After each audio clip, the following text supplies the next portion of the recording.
Hello tout le monde, j'espère que vous allez bien et que vous avez passé une excellente semaine. On se retrouve aujourd'hui pour que je vous fasse mon top 5 de mes lectures 2024. Alors, il faut savoir que moi, j'ai commencé la lecture courant avril 2024 et sur toute l'année 2024, du coup, d'avril à décembre, j'ai lu 65 livres. Honnêtement, je pensais pas pouvoir lire autant, mais en vrai, quand on trouve le genre de livre qui nous plaît, et ben, on n'a plus de difficultés et on peut lire assez très vite, du coup, puisque 65 livres en même pas un an, je trouve quand même que c'est un joli record. Du coup, parmi ces 65 livres, j'ai essayé de vous faire un top 5. Je vous avoue que j'ai eu beaucoup de mal à le faire puisque choisir 5 livres sur 65, c'est quand même assez difficile, surtout que j'ai aimé la plupart de mes lectures puisque sur les 65 livres, il n'y en a que un que j'ai DNF, que j'ai mis de côté, que j'ai pas réussi à finir. Sinon, tous les autres, je les ai finis et je les ai aimés. Du coup, en choisir que 5, ça a été très difficile pour moi. Mais j'ai quand même réussi à faire ma petite sélection. Du coup, c'est parti pour ce top 5.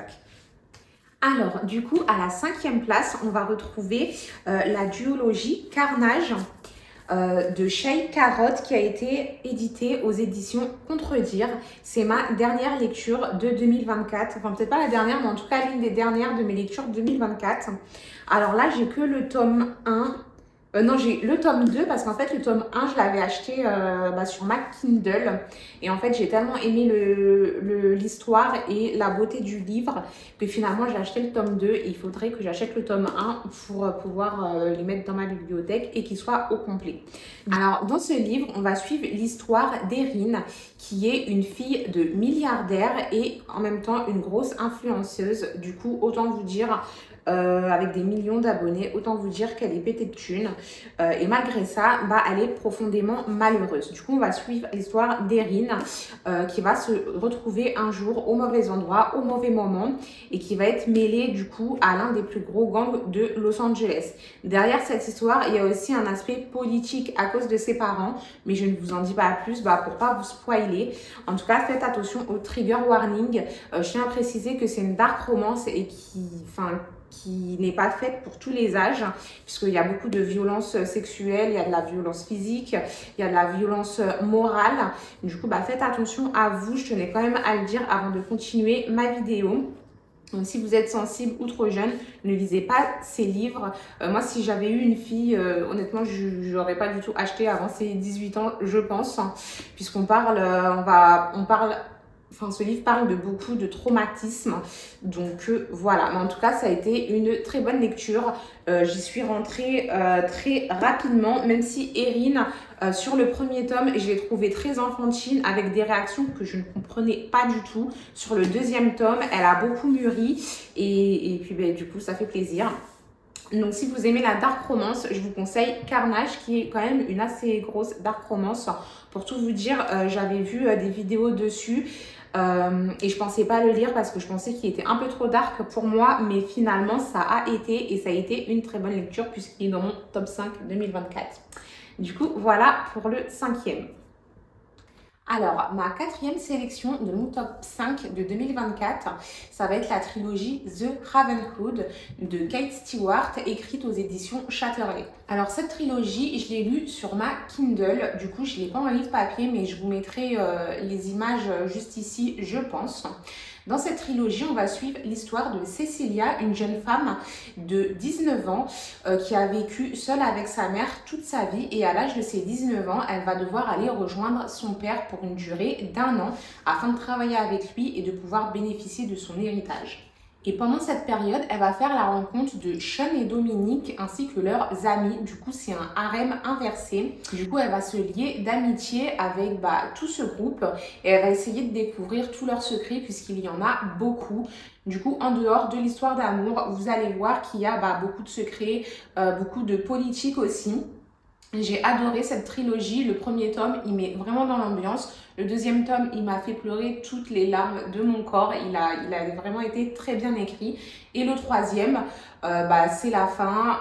On comprend mieux le point de vue de d'autres personnages puisque le premier et le deuxième tome sont écrits que sur le point de vue de Cecilia. Et le troisième, je vous dis pas de qui d'autre puisque sinon vous allez deviner la fin, mais du coup de d'autres personnages et ça éclaire sur beaucoup de choses dans l'histoire puisque ce n'est pas qu'une histoire d'amour comme je viens de vous dire, il y a aussi de la politique.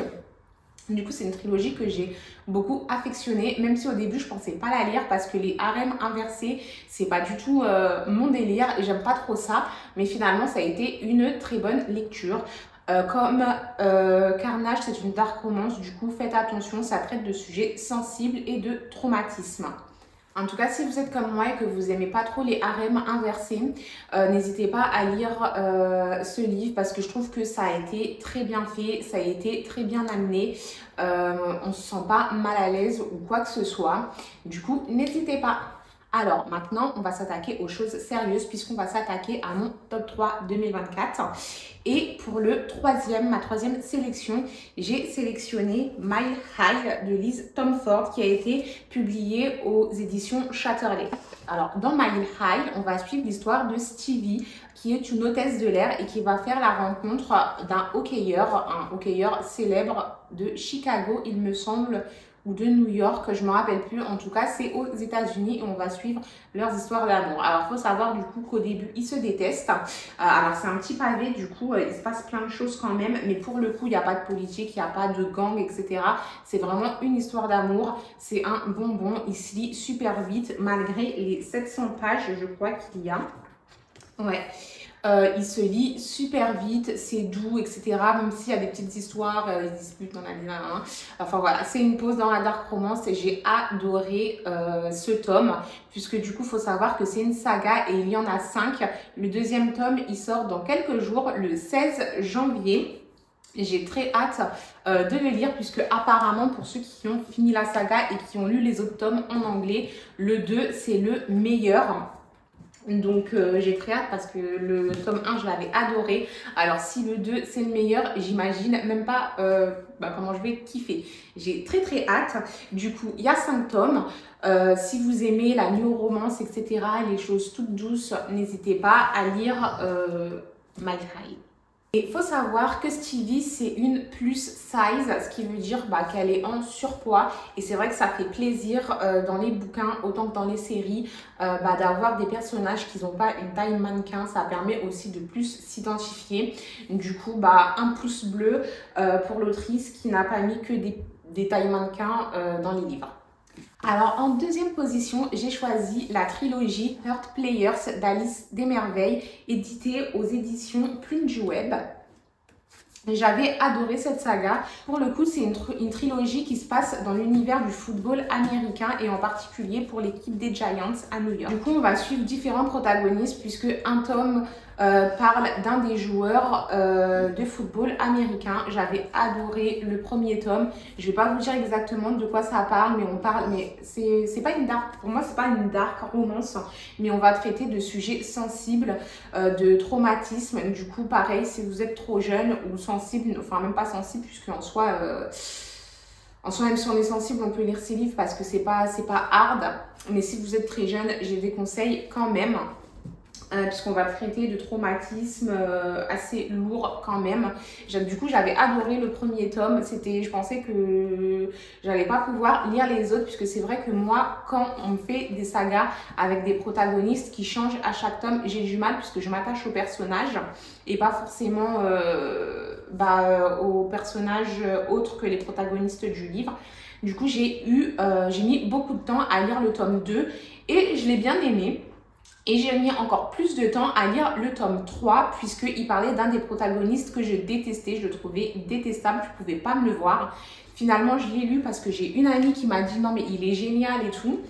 Du coup, je l'ai lu et finalement, ça a été mon tome préféré. Du coup, n'hésitez pas à aller lire cette saga si vous aimez l'univers football américain, etc. Enemy to Lovers. avec beaucoup de tension.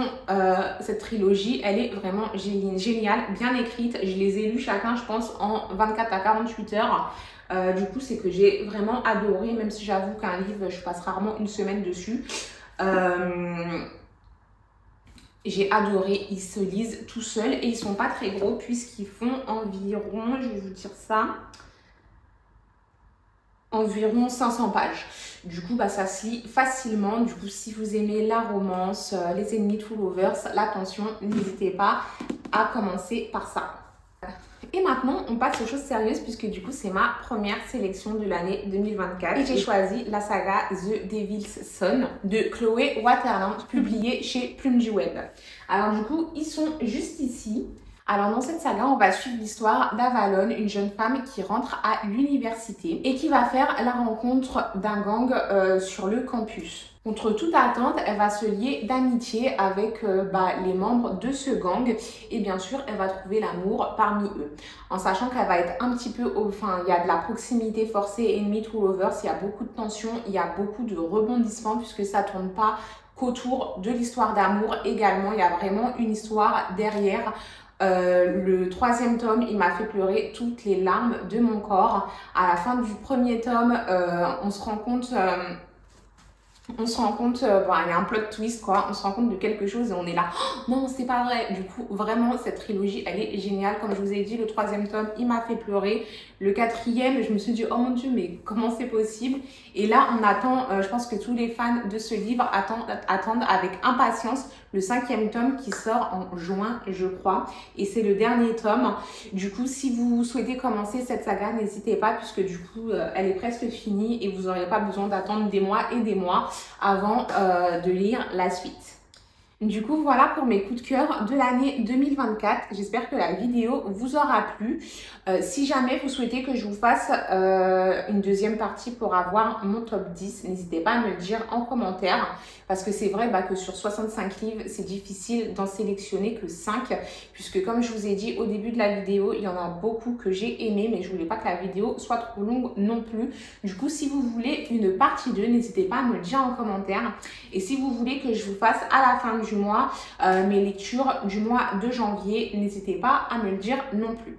Et si vous avez aimé la vidéo, n'hésitez pas aussi à vous abonner et à liker, ça fait toujours plaisir et ça m'encourage à continuer. Donc à plus tard.